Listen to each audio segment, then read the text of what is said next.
Ang MMDA mamamahagi ng mobile pumps sa mga lokal na pamahalaan sa susunod na taon bilang pagtugon sa pagbaha sa ilang mga kalsada. Kasama mo sa balita si Radyoman Lestor Aler. RMN Live Report! Pinag-aaralan ng Metro Manila Development o MMDA na makapag-deploy at may pamahagi ang mga mobile pumps sa lahat ng lokal na pamahalaan sa NCR sa susunod na taon.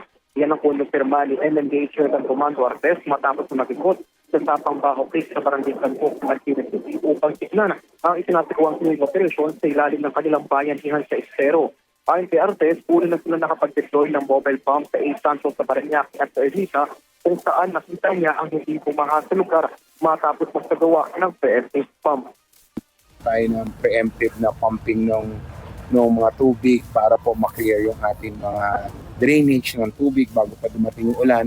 At continuously, nakita niyo po yung A. Santos sa Parañaque, hindi po nagkaroon ng pagbaha. Yan po ay dahil doon sa mobile pumping station. Mobile pumps po natin. Ganon din po sa Ermita. Samantala, dagdag ng MMDA na nakatulong ang kanilang isinasagawang pumping at tiklag sa mga kanal at estero kung saan halos walang naranasang pagbaha sa ilang mga kalsada sa Metro Manila matapos ang pananalasa ng nagdaang bagyo.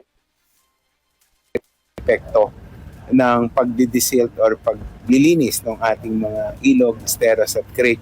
Itong nakaraang bagyuhan, aside po nga po doon sa dalawang lugar na nagkaroon ng malalim na pagbaha, wala ho halos tayong naranasan na pagbaha.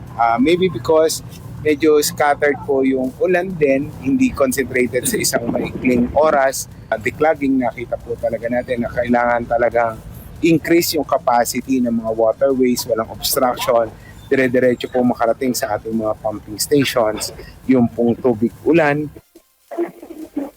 Kaugnay nito, nakipagpulong na rin ng MMDA sa Department of Public Works and Highways o DPWH, contractor consultant ang nagdisenyo ng Paco Plastic upang pansamantalang may ayos matapos pong masirada para umapaw ang tubig at bumaha sa bahaging Silinuago ng Manila kahit na walang naranasang pag-ulan sa lugar.